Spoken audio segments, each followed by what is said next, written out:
to the glow up, baby pull up. You been with me for a minute, hold me down to show up. You're a day one, told me double down and I thought I was finished. Yeah, you saved me, yeah.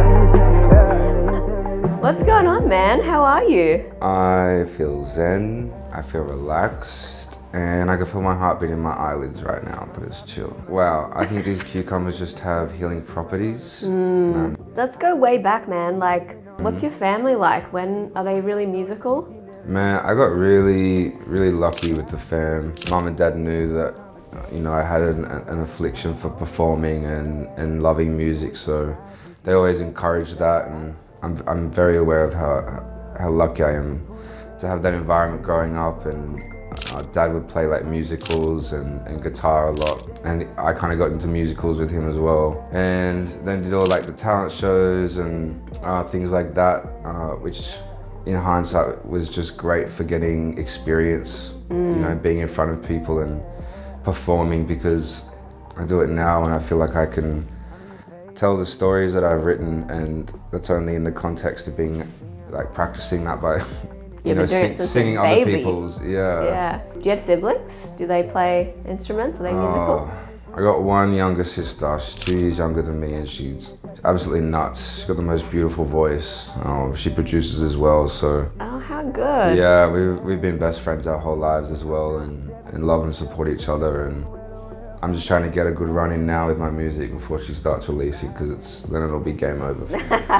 You're like, I'll just wait a few years. Exactly, I'll just be Marnie's brother. I won't be Boy Soda. Oh, we gotta hear her on one of your songs. Absolutely. For my problems and my demons. Alright, so let's skip forward to high school. I went to like an academically selective school on the Central Coast, but I just tried to kind of be friends with everyone and float around. I don't really like, or Bit of a I've never, social butterfly. yeah, I never really liked like being cliquey, or, you know, I think it's important to have friends for different reasons. You know, some friends you go because, you know, you can have fun with, and you got friends you can have like conversations and ask advice for. So I don't know, I definitely wouldn't say I was like any particular archetype, but. So what were you listening to around these times? Because like Boy Soda now, the music is so nostalgic, like 2000s R&B. I hear like Neo, I hear Arca, I hear... Bloody hell. So. You alright? It was just. I can't. It's hard, so you keep going. I'm gonna put my cucumber back on and pretend that didn't happen. I'm listening. What were you listening to, man? I was listening to a lot of, like, I kind of around year 7 had only just started getting into hip hop and R&B, so I was kind of discovering like that whole Dat Piff movement and mixtapes, and, you know, obviously found Nostalgia Ultra by Frank there for the first time, and was listening to just like lots of these mixtapes that everyone was dropping. And I like music that makes me want to know more about the artist. But was also, you know, deep diving into James Blake and the way that he tells stories, and how like hip hop elements kind of exist in his music as well, but not in a traditional sense. And also like the Control album by SZA just like dominated my high school experience in the best way. And so earlier this year you moved down to Sydney from Central Coast, hey?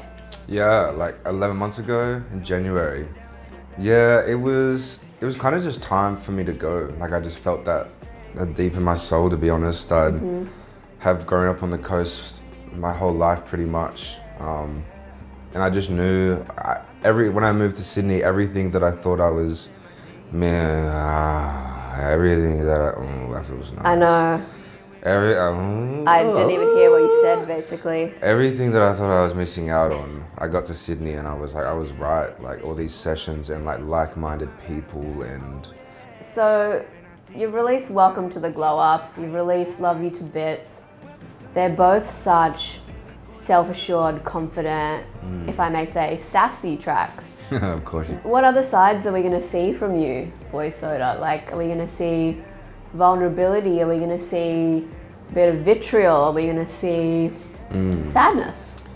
Yeah, I think I cover all of, you know, because I'm a human, of course, I've experienced all those things, and being a creative, a musician, and also just a hopeless romantic, all of those songs already exist, so it's just a matter of revealing those layers and those attributes with each release, and you know, that determines what's on a project or what song comes next, and just doing that unveiling process in a way that that makes sense and explains the Boy Soda journey, and also helps to paint the foundations of this kind of world that I'm trying to create with my music and my art. Who is your like top hopeless romantic songwriter? Like, who is love song goals for you? Oh, it like obviously it has to be like Frank Ocean or Adele. That new album is fucking me up. Like, I feel like I've gone through a divorce after listening to that. But You really feel it, don't you? oh yeah, just that I Drink Wine song. absolutely. The just that act of being vulnerable is something that I think is in all my songs in a very self-aware way.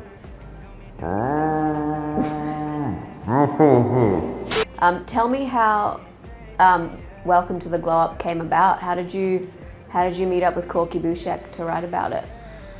Everything happened really fast. Like, I just kind of had started working with my manager Naz at the time, and getting used to that, and getting used to handing over the Boy Soda project and allowing someone else to be involved with that, which felt really intrusive at first, of course, but you know, it was her initiative to get me into sessions, and Corky was the first one in Sydney that I did, and I got in there and they're like, oh, going through some beats that Pete had made, and he's like, oh, we could do some 4 on the floor stuff, and I was like, yeah, dope. Like, of course I want to make R&B, but I also don't have pressure going into sessions about what kind of song I'm going to make, or whether it's even going to be for me necessarily. Like, maybe I finish a song and then someone else sings it, but yeah.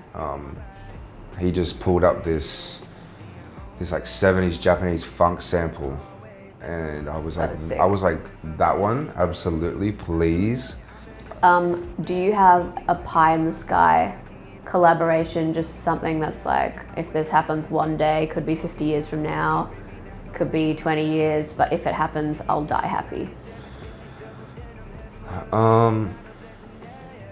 Yeah, obviously a few. Like, would love to write with SZA and Frank. Would love to write with Adele.